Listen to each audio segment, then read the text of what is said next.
더불어민주당 광주 북구가 국회의원 주호섭입니다. 늦은 시간 고생이 많습니다.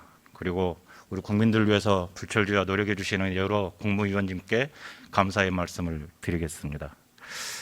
저녁 시간 내내 TV를 봤습니다. 뉴스를 보고 있었습니다. 온 나라가 시끄럽습니다. 거의 1시간 넘게 오직 하나의 사건으로 뉴스가 진행되고 있었습니다. 그래서 질문을 안 할 수가 없어서 질문을 드리겠습니다. 바로 윤석열 전 검찰청장 고발 사주 의혹 사건입니다. 저는 이번 고발 의혹 사건을 보면서 영화가 한 편 생각났습니다. 2017년도에 개봉한 영화인데요. 더 킹이라는 영화 혹시 보셨습니까? 권력을 농단하는 검사들의 이야기가 나오는 영화입니다. 마치 이번 언론에 보도된 내용들을 보면 그 더 킹에 나오는 그런 내용과 거의 흡사하게 진행이 되고 있습니다. 어제 우리 사법정의 바로세우기 시민행동은 윤석열 전 검찰총장을 비롯해서 몇 사람을 공수처에 고발했습니다.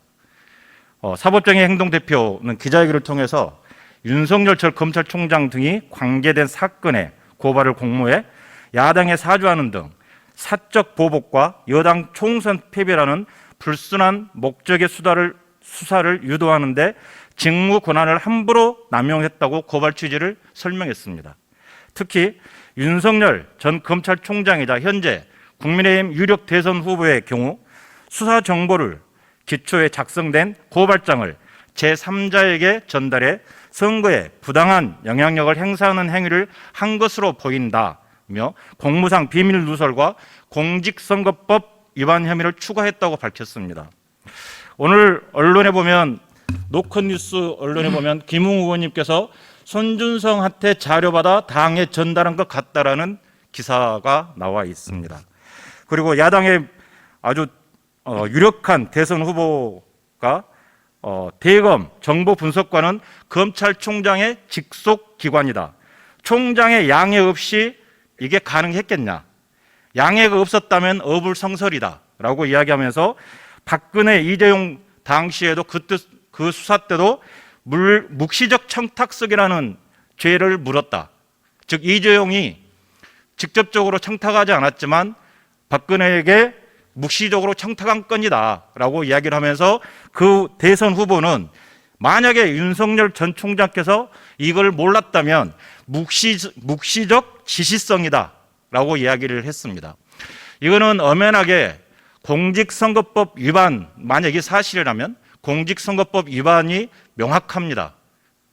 특히 대통령 선거에 나오고 있는 후보가 공직선거법 위반에 소지가 있다면 신속하게 수사해야 된다고 생각을 합니다. 법무부 장관님. 네. 이 경우는 신속하게 수사가 필요치 않을까요? 진상 규명을 위해서는 현재 감찰 수준의 진상 조사를 하고 있는데요. 우리 조호섭 의원님 지적에 또 일리가 있다고 생각합니다. 이건 여러 가지 사건, 즉 공수처 수사 대상이 아닌 부분도 공직선거법 위반 부분이잖아요. 그렇기 때문에 검찰에서 바로 저는 수사를 해야 된다고 생각을 하고 걱정되는 부분이 있어서 그렇습니다. 왜냐하면 두 가지 부분이 걱정이 됩니다. 하나는 검찰 스스로가 봐주기 수사가 또 되지 않을까에 대한 걱정이 있습니다. 실제적으로 보면 검찰은 다른 부처, 정부 부처의 수사는 아주 직권남용죄라든가 그걸 하면서 굉장히 심하게 했습니다. 하지만 검찰 내부의 수사에 대해서는 최근 10년간 검찰 징계된 사건을 기소하자는 비율이 70% 이상이라고 그럽니다. 즉 향응 뇌물 28건 중에 7건만 했고요. 성비위 사건은 18건 중에 5건만 기소를 한 검찰 내부의 감싸기가 우려되기 때문에 신속하게 빨리 해야 된다라는 의견입니다. 또 하나 걱정되는 게 증거인멸입니다. 지금 이 사건의 가장 핵심자로 되고 있는 우리 손준성 검사가 전면 부인하고 있지 않습니까? 전면 부인하고 있을 때 여기에 지금 전화기라든가 여러 가지 조사를 해야 되는데 그게 부인했을 경우에 이게 수사가 다시 어리무중 빠질 수 있다. 즉 한동훈 검사의 경우도 지금 수사가 제대로 진행되지 못하고 있지 않습니까? 그렇기 때문에 하루빨리 지금 감찰이 아니라 수사로 전환을 해서 더 이상 증거인멸이 되지 않도록 만들어야 되는 거 아닌가. 이게 국민들의 뜻이다라고 생각을 하는데 우리 장관님은 어떻게 생각하시는지요? 지금 이제 첫 번째 지적하신 것이 아마 검찰의 과거 몇몇 사건에 있어서 국민의 지탄을 받았던 아마 제 식구 감싸기를 지적하시는 것 같습니다. 충분히 일리 있는 지적이고 그 염려 또한 뭐 이해가 됩니다. 또 증거인멸의 문제도 물리적 뭐 어떤 인멸도 있겠고 또 말맞추기 뭐 그런 것들이 충분히 다 고려가 돼서 지금 당사자인 김웅 의원의 말도 이제 참 불쌍한데요. 어쨌든 내일 기자회견이 있다 하니까 한번 지켜봐야 될 것 같고요. 아무튼 현재까지 이 대검의 이번 진상조사를 신속하고 아주 엄중하게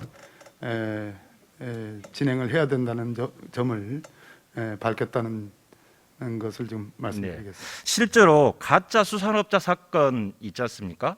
거기에 연루됐다고 의혹을 받고 있는 이모 검사의 경우 휴대폰을 바꿔버렸습니다. 그리고 새로 산 휴대폰도 초기화를 시켜서 거기에서 증거를 찾아 나가는데 굉장히 힘들다고 이야기를 합니다. 아마 이 사건조차도 한동훈 검사 문제나 뭐 아까 이모 검사의 문제 등 이런 것과 비슷하게 나가면서 상당히 좀 어리무중 빠질 수 있다. 국민들에게 혼란만 가중시킬 수 있다. 그렇기 때문에 최대한 빨리 신속하게 초동 수사를 해야 된다라고 다시 말씀을 좀 드리고 싶습니다. 예, 충분히 일리 있는 지적이십니다. 예, 국민들에게 이번 기회를 통해서 검찰이 과거의 검찰이 아니라 국민들의 사랑을 받는 국민들을 위한 검찰로 거듭날 수 있는 계기가 될 수 있도록 일벌백계 해야 된다고 생각하고 끝까지 진실을 파헤쳐야 된다고 저는 주장하고 싶습니다. 예, 공감합니다. 네.